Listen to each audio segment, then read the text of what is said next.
Chers compatriotes, Itouriens, par devoir de redevabilité et à ma qualité de l'autorité provinciale et commandant des opérations en Ituri, sous état de siège, je m'adresse ces jours à toute la population itourienne de tous les 5 territoires pour vous informer sur la situation sécuritaire qui prévaut actuellement dans notre province.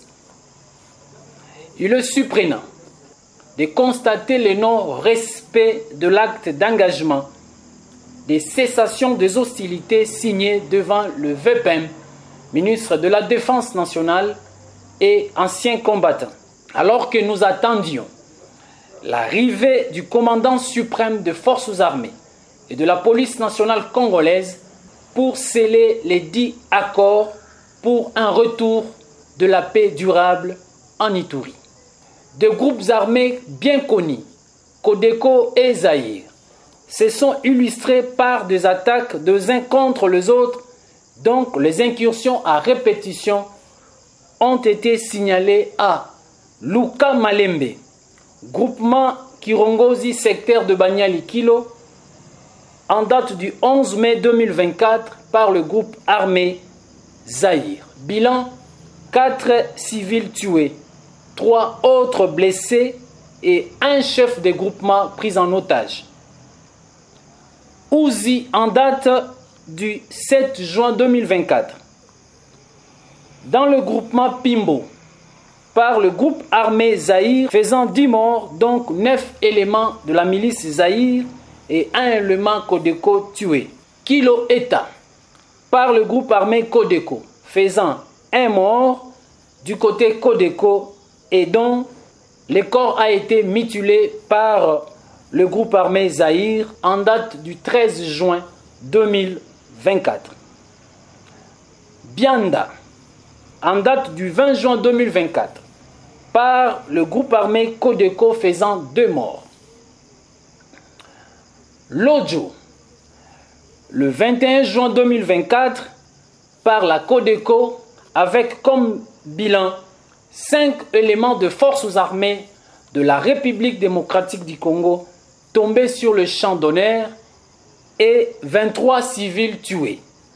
Et enfin, Gokpa, à Pimbo, attaque sur le convoi humanitaire le 21 juin 2024, dont le personnel a été dépouillé de fond en comble par la milice Codeco.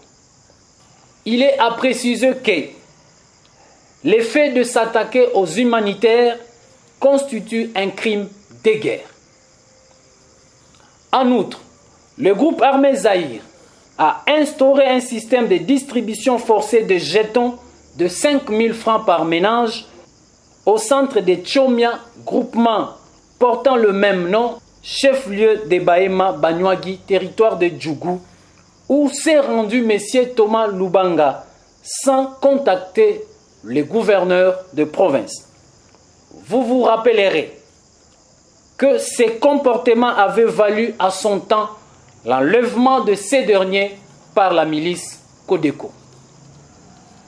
Par ailleurs, le groupe armé Codeco empêche la libre circulation de personnes et de leurs biens dans les zones qu'ils occupent en violation grave de leur acte d'engagement.